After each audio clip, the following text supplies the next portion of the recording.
Deep within the silence of a silicon wafer, billions of microscopic switches flip billions of times per second, executing a silent dance that defines modern human existence. But this computational symphony began with a remarkably simple physical blueprint. To understand how we arrived at the pocket-sized supercomputers of today, we must travel back to the mid-20th century, when computing was a physical, mechanical chore. In those early days, reprogramming a computer meant physically flipping switches and replugging massive cables. This tedious process changed forever in 1945, when mathematician John von Neumann popularized a unified design that still governs almost every computer today. The von Neumann architecture separated the machine into distinct functional blocks: a central processing unit, a memory unit, and input-output devices. Within the central processing unit, the arithmetic logic unit performed mathematical operations, while the control unit directed the flow of data. The defining genius and eventual bottleneck of this design was storing both data and instructions in the exact same memory space. The computer would fetch an instruction from memory, decode it, execute it, and then write the result back. Because these operations happened sequentially, a physical limit emerged. The processor could only read data or fetch an instruction one at a time, creating a digital traffic jam known as the von Neumann bottleneck. As vacuum tubes gave way to silicon transistors in the 1950s and 60s, computers shrank from the size of entire rooms to small cabinets.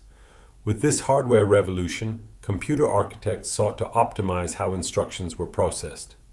This led to a profound ideological split in design philosophy: CISC versus RISC. Complex instruction set. Computer, or CISC, aimed to make instructions as powerful as possible. A single CISC instruction could tell the processor to load two numbers from memory, multiply them, and store them back. This approach minimized the amount of memory needed, which was incredibly expensive at the time. However, as memory became cheaper and faster, architects realized that decoding these complex instructions took too much time. Enter reduced instruction set computer, or RISC. RISC architecture used simple, highly optimized instructions that could each be completed in a single clock cycle. By streamlining the instruction set, RISC processors could run at much higher frequencies, paving the way for the mobile processors that power our smartphones today. By the late 1990s, another physical barrier loomed on the horizon. For decades, chip makers had simply increased the clock speed of processors, making them run faster and hotter. But they eventually hit the power wall, where chips became so hot they would literally melt if pushed any further. Architects had to think laterally. If they could not make a single processor run faster, they would put multiple processors on a single slice of silicon. This ushered in the era of multi-core architectures. To make these cores work together, architects developed sophisticated pipelining and out-of-order execution techniques. Pipelining allowed the processor to start working on a new instruction before the previous one had finished, much like an assembly line. Out-of-order execution allowed the chip to look ahead in the instruction stream and execute tasks whose data was already available, rather than waiting in a rigid line. Today we are witnessing the rise of heterogeneous computing, where general-purpose CPUs are paired with specialized coprocessors.